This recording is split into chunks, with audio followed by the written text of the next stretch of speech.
narabibabwiye ngo tumwice hakiri kare byarabananiye mwaretse nge jewe ubundi ibi bintu mba narabikoze mu mizi rega urakora icyayi amasaha. Guys, narabibabwiye ngo buri munsi tuzajya dukomeza tugendana tano kwa tano turebe ese byifashe bite, ese bimeze bite, ese kwa Rwigema urugamba ruriyo rurakizwa gute ko ndeba ari intambara y'isi ya gatatu. Guys, ibi ni ibintu bitoroshye, aho unwa mwana w'umukobwa nyirabukwe yamusezeranaga yuko azamurinda yaramupfira mu bintu byari byo byose byaba, agakora uko ashoboye akamurwanira ahantu hose. Fabiana baramubaza bati ko mperuka utwite inda yagiye hehe ko nakibona. Undi nati shabye byihorere nta makuru ufite no kubana uteka ukaryo karyama gusa ukishyurwa nta kindi, ntago uzi intambara ibera muri urugosha amakuru nitwe tuba tuyabitse twenyine. Umukobwa nawe aragira ati mana yanjye ngiye kwihorera kuri iriya mbwa agakira umugabo ubu ngubu yabaye mbwa. Iriya mbwa ngo nicyusa naririya shyano ry'indango niribageza uyu munsi ndaryica ntago ribonyere ngewe cyusa nkubiturushye nta soni ntwite indaye ari papa w'umwana wanjye. None se n'umukobwa ko nta bwenge agira n'ibitekerezo bizima agira ko fashe umwanzuro kujya kwica iribageza, arakeka umugabo ari kurwanira naramuka amenye yuko yishe iribageza uwahoze ari umukunzi we kandi ari n'umukunzi we na n'ubu ngubu muri iyi minsi yabuze, arakeka azamukunda. Ese arakeka n'uwo mwana azapfa kumufasha kumurera agiye kubana n'inyamaswa n'umukobwa umeze gutya w'inyamaswa w'umwicanyi w'umugome bigiza. Guys, ni ikintu kitoroshye ariko size bafase umwanzuro bavuga ngo bagiye kumwica. Fabiana agiye kumwereka ahantu ari bamwice, gusa nyamuneka ndabinginze mwese mukurikiye inzira y'umusaraba mumfashe dusengere n'umwana w'umukobwa kuko ari mu bibazo bikomeye cyane. Dore uyu muhungu nawe ntagitinzamo, umukobwa araza yikarishije umuhungu akabanazemo urushyi ubutazakubita konde umwana yitavamo. Ese ubundi mwana bari kurata bari kugenda babunze hirya no hino ubundi bamukuyemo ikibazo kigakemuka. Kwitwaza inda Fabiana ko yaritwaje ntago bayikuyemo gute ngo yakumva ko atayikuramo hakibye n'ibiki babigira. Guys, gusa ibintu nyine ndi kuvugira ahangaha nibyo ndi kuvuga uko bitekereza, nawe uko bitekereza wabyandika muri commentaire nta kintu bitwaye.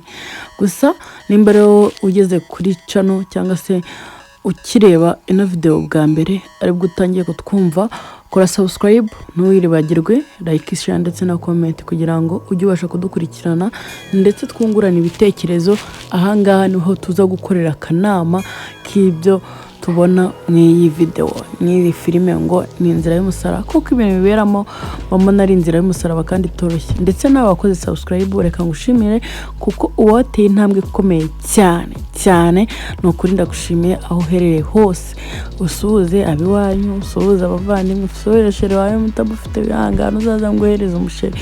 Umuntu wese ngiye ugiye kubaha promotion, umuntu wese ukunda inzira y'umusaraba uri single yaba umuhungu yaba umukobwa ukaba uri single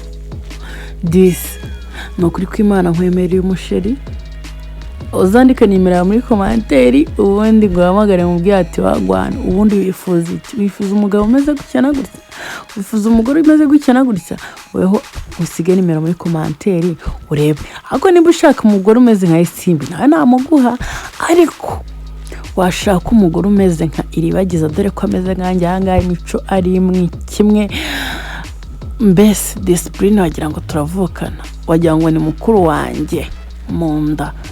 Discipline, ubwitonzi, kwiyubaha, kwibahisha, kubaha ibintu byose. Discipline ni yanjye, ni Iribagiza. Ushaka umugore nkanjye muri make nkaribagiza yakwandika muri commentaire guys. Mwumiwe muri kuvuga ati ese ninde ubundi ninde nzabiyereka guys, nagari cyera nzabireka. Ariko nyamuneka ikintu cya mbere tujye turebera hamwe byose ukuntu byifashe.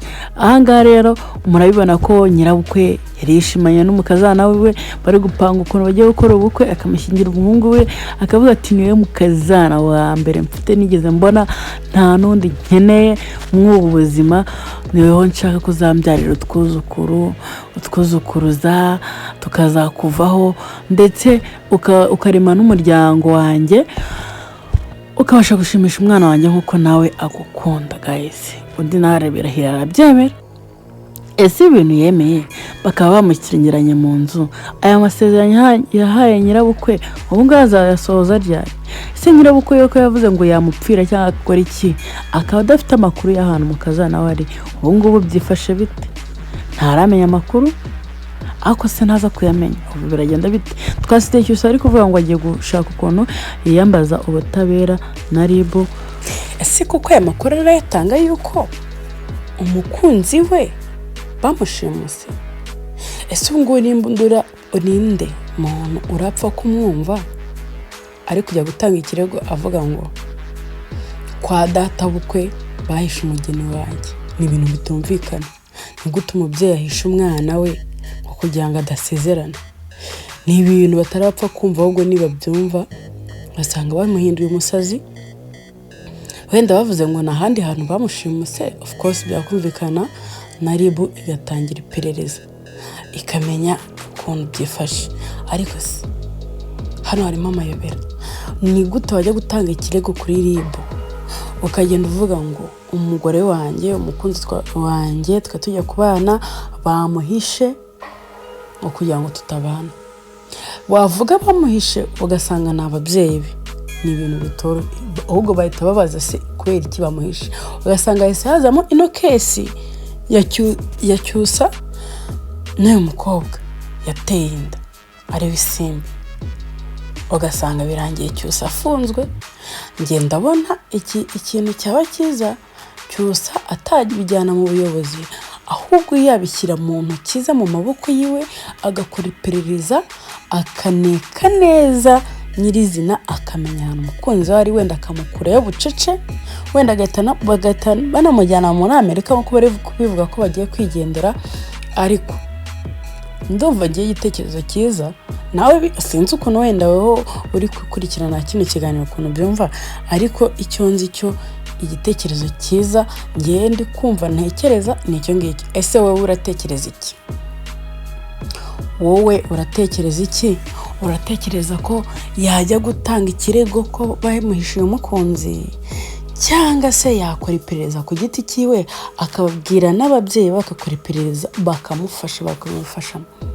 Ese munini bajya gukora iperereza bigatinda ko bazasanga uno mugore nako uno mukobwa ngo ni Fabiola na Isimbi, ubu ntibazasanga baramugize umurambo? Guys, ubu se umwana w'umukobwa ahantu ari ubu byifashe bite? Ubu ngubu amarira ni yose, ubu ari ahantu mu mwijima utagira n'itara, ni ahantu hateye ubwo wajya hano mu kuzimu. Ariko ndabizi neza iribageza bitewe n'ukuntu ari umunyamasengesho, bitewe n'ukuntu yizera Imana, bitewe n'ukuntu Imana imukunda, araza kubinyuramo neza. Ariko nabwo arafashwa natwe, mumfashe tumusengere uyu mwana uru rugendo arusoza amahoro. Nyamuneka ntibamusige, dore bafashe umwanzuro wo kwigenda kuko babonye ino famille kubatesha umutwe. Kandi Mukantambara nawe akaba avuga ati ngewe ngiye kuza mite basohora mu nzu yanjye, bamvire mu nzu yanjye, ahubwo baranambona ntago ari bunkire. Guys, urunguru ubu Isimbi ararusimbuka koko. Ndabona ari ikintu gitoroshye, ni ikintu kidasobanutse tu. Ariko umbabarire, utega amatwi wumve iby'aba bana b'abakobwa bari kugambana ko ari babiri. Ngaho nawe yumvire, ntega amatwi wumve. narabibabwiye ngo tumwice hakiri kare, byarabananiye mwaretse njye jewe ubundi ibi bintu banarabikoze mu mizi. Rega ngaho nyumvire, ibaza umuntu mukuru nk'uyu nguyu inama ari kugira umwana w'uruhinja nk'uyu, ngo ubundi ngo ngewe ngo nagakwiye kuba namwishe, ngo ariko Mukanambara ngo na runaka ngo barambuza ngo namwe ngo mwarambujije ngo ariko ngo ndebera ureba atagudukozeho ureba atakubujije umugabo ureba atari kuguteranya na shere wawe. Ibaza iyo myumvire yose tugenda tukaganiriza abana b'abakobwa cyangwa abana bakiri batoya ukayimushyira mu mutwe gutyo ahita yumva koko uwo ngo ari umuntu ufite ikosa ari umuntu uri kuguteranya kandi ntago azi ko aba ari kubimubwira yo babigizemo uruhare kugira ngo afate umwanzuro wo kuvuga ngo simundana na guys. Ibi bintu birakaze nubwo mani turi kubifata nk'ibintu biri aho ariko urugamba rugeze ahantu rushyushye runakomeye.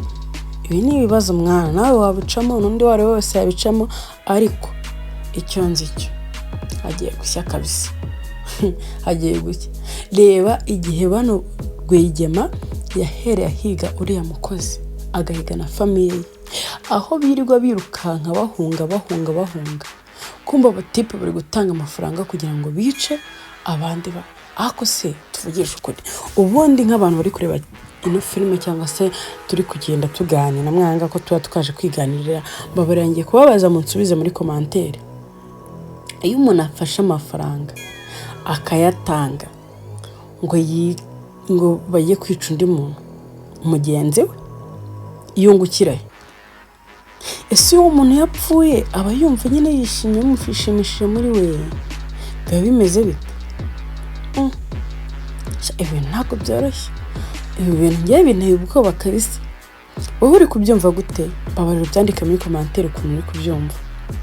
Ariko tekereza uyu mwana Kanyana nawe aricara akavuga ati mana nakwinginze fasha uno mwana umuhe gukomera umuhe kunyura muri urugamba ari kurwana nago nanjye sinzi hano ariko hari hose wohereze marayika wera murinzi amurinde kandi mbigusabye nizeye mu izina rya Yesu amen. Ibyo byose abisabye ari se byumva. Ibazi yahaza koza Fabiola sasa agasanga ari gusenga ayo masengesho icyanze cyo hari kwa kumuriro. Fabiola nimba ari imiti nimba ari bicyo atumije ashaka kuroga umuntu uyu mwana usibye Imana yonyine yo mu ijuru izavuga ngo ngiye kumurambika amaboko ni umwana wanjye ni umukazana wanjye.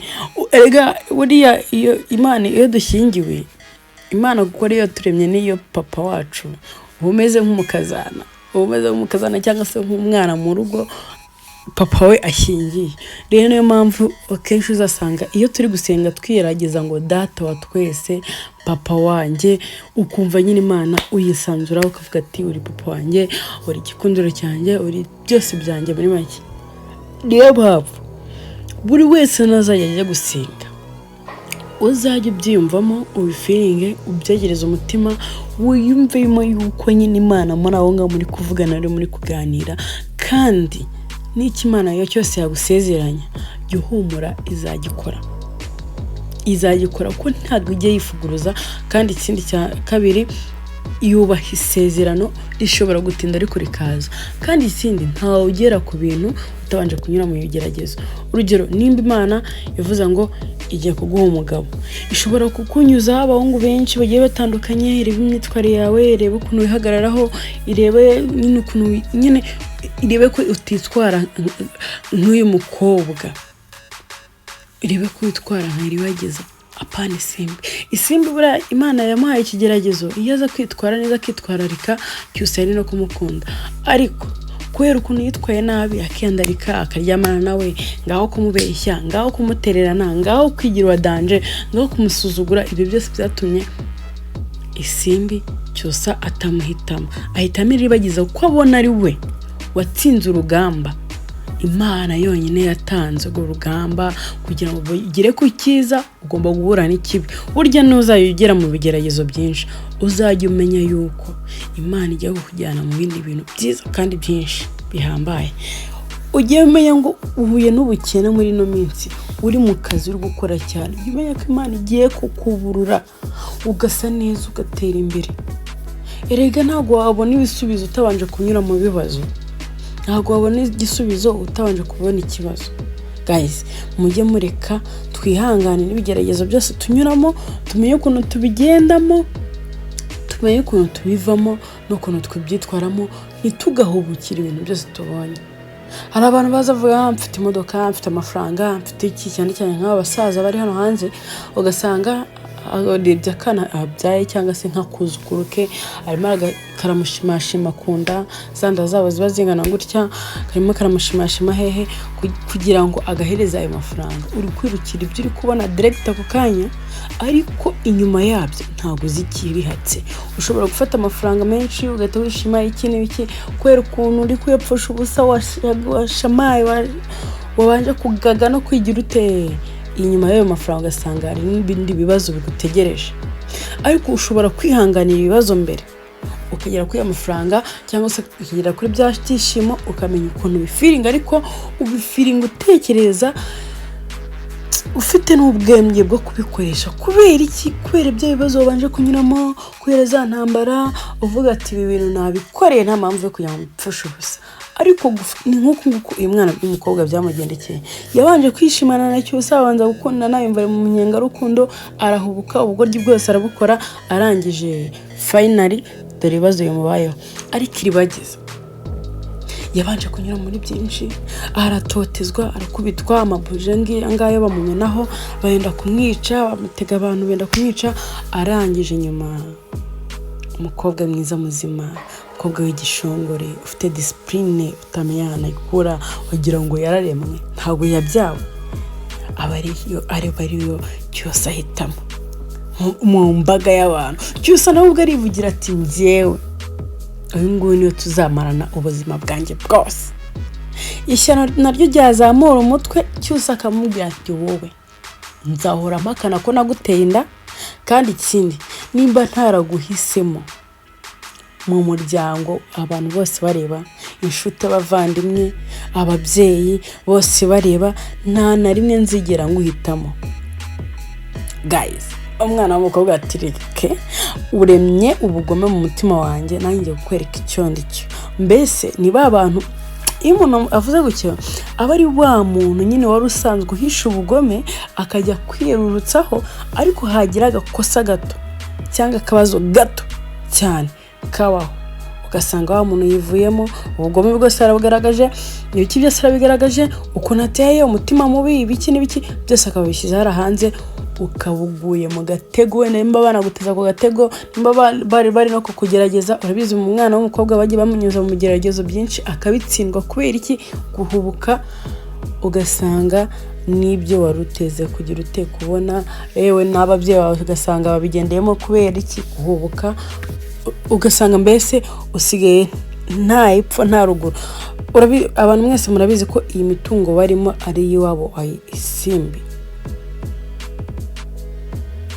ariko ahantu bayikuye bayinyaze, ababyeyi bayiri bagize barabishe bose kugira ngo batware imitungo yabo. None nyuma yo kugira ngo babice, bari gushaka kwica n'umwana basize, basigara bidegembye mu mitungo yabo. Umukunzi w'umwana wabo, umwana bice ababyeyi nabo bamutware, barabara. Guys, mwagiye mareka tukagira imitima. Kwica ababyeyi ntago bihagije, mugatwara imitungo ntibihagije, none mushaka kwivugana n'umwana wasigaye ari umwe rukumbi kinege. Guys, ndabinyiza mujye mugira imitima, buri umwe wese ukurikirana ikintu bita inzira y'umusaraba, ndamwinginze ahava akagera kugira umutima wa kimuntu, ku buryo n'umuntu wese yakubona akavuga ati cyazo no muntu namufatireho urugero. Umutima w'ubunyamaswa tuwureke, dufate umutima ukunda, dufate umutima wihangana, dufate umutima wubaha. Mwe mujye mutera komanteri uko mubyumva, turebe ibyo ari byo.